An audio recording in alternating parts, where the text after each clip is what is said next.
Hendak kabur ke Malaysia, bandar narkoba penyetor uang ke mantan Kapolres Bima ditangkap. Pelaku ditangkap di sebuah kapal kayu di perairan perbatasan Malaysia-Indonesia di Kabupaten Asahan, Sumatera Utara.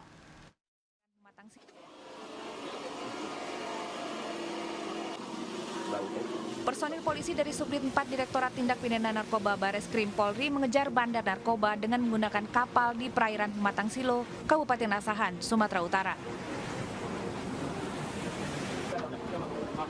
Polisi harus bertindak cepat karena seorang pria bernama Ko Erwin hendak memasuki perairan Malaysia melalui jalur laut.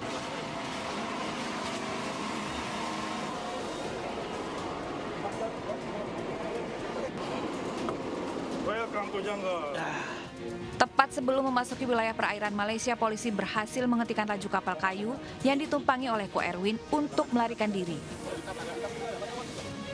Bukan sembarang orang, Ko Erwin ternyata adalah buronan sejumlah kasus narkoba paling dicari, termasuk bandar narkotika penyetor uang senilai 2,8 miliar rupiah kepada mantan Kapolres Bima, AKBP Didik Putra Kuncoro. Dari hasil pemeriksaan, pelarian Ko Erwin ke negeri jiran telah direncanakan dengan dibantu oleh beberapa rekannya yang juga telah ditangkap lebih awal. Pelarian Ko Erwin terhenti dan usai ditangkap, ia langsung diterbangkan menuju Jakarta melalui Bandara Soekarno-Hatta. Dari Jakarta, Helmi Sajangbati, iNews melaporkan. Pemirsa, usai polemik pengadaan mobil dinas 8 miliar rupiah, kini keluarga Gubernur Kalimantan Timur Rudi Masud disorot publik. Kini giliran istri Rudi yang menjadi sorotan publik karena gaya berpakaiannya. Istri Rudi Masud, Sarifah Suraidah, kini menjabat sebagai anggota Komisi 6 DPR RI dari fraksi Partai Golkar. Ia terpilih menggantikan suaminya, Rudi Masud, yang maju di Pilgub Kaltim. Gaya berpakaian Sarifah Suraidah mengundang perhatian warganet. Sarifah kerap berpakaian nyentrik, bergaya khas noni Belanda. Sebagian warganet menilai gaya Sarifah ini unik dan merupakan kebebasan berekspresi, tapi ada juga yang menilai berlebihan.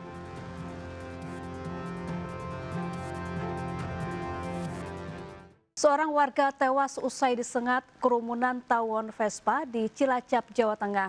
Korban tak mengetahui jika tandon air yang dibersihkan ternyata menjadi sarang tawon.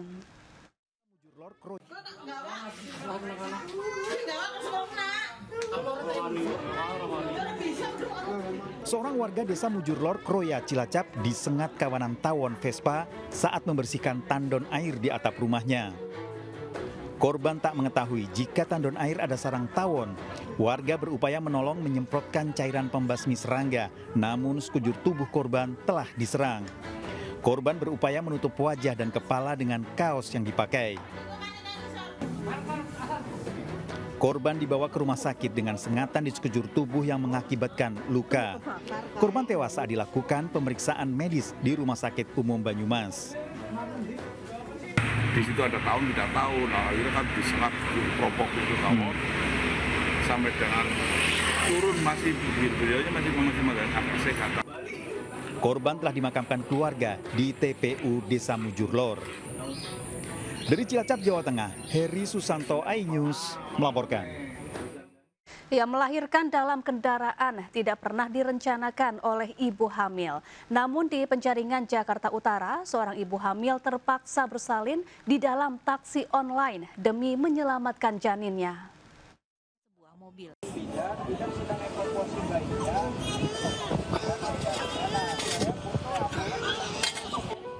Soleha tidak pernah merencanakan untuk melahirkan bayi yang ia kandung di dalam sebuah mobil.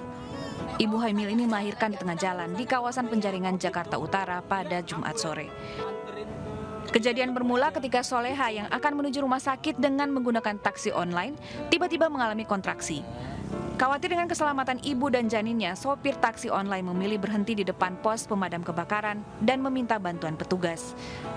Meski sudah berupaya, petugas damkar akhirnya memutuskan memanggil bidan terdekat untuk melanjutkan proses persalinan. Berkat kerjasama damkar, sopir taksi online dan juga bidan, bayi akhirnya dilahirkan dengan selamat. Selanjutnya ibu dan bayi dibawa ke rumah sakit terdekat untuk pemeriksaan kesehatan. Dari Jakarta, Sofyan Firdaus, iNews melaporkan. Pemirsa, lagi-lagi seekor anak gajah mati terjerat tali di Pelalawan Riau. Diduga gajah tersebut mati akibat dijaring manusia. Di Desa Lubuk Kembang Bunga, Ukui.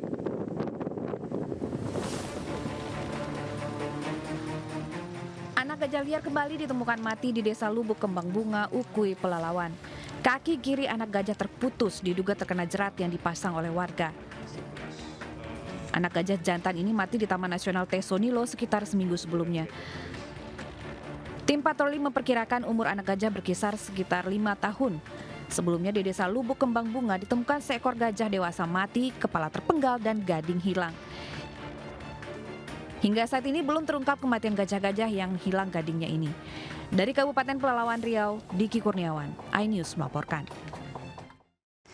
Di bulan suci Ramadan, razia miras gencar dilaksanakan di sejumlah wilayah di Jakarta. Sejumlah informasi kriminal lainnya kami rangkum dalam Seputar Kriminal.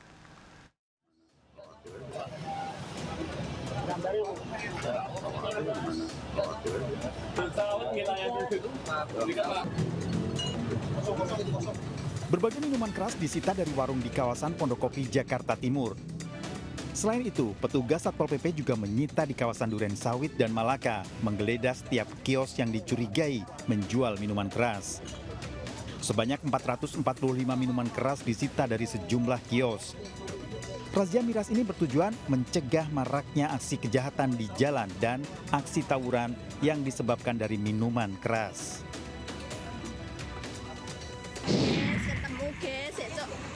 Pasangan suami istri warga Kalasan Sleman, Yogyakarta ketahuan mencuri tabung gas LPG di sebuah warung pada malam hari.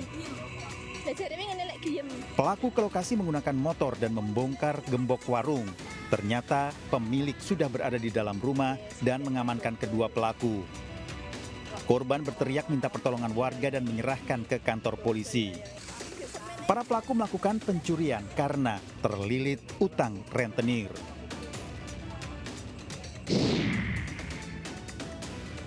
Seorang remaja di Jalan Kelapa 3 Kota Makassar menjadi korban penganiayaan oleh salah satu remaja dari kubu lawan saat adu lomba lari menjelang sahur. Kejadian ini terjadi akibat salah paham pasca taruhan. Pelaku penganiayaan diamankan polisi. Adu lari dengan taruhan sebaiknya tidak dilakukan. Pemirsa, menyemarakan bulan suci Ramadan, Kuntilanak dan Gondoruo justru membagikan takjil kepada pengendara mobil dan sepeda motor di Jalan Dr. Karyadi, Semarang. Tentu saja ini bukan hantu beneran karena mereka adalah sebuah komunitas yang sedang melakukan aksi sosial bagi-bagi takjil.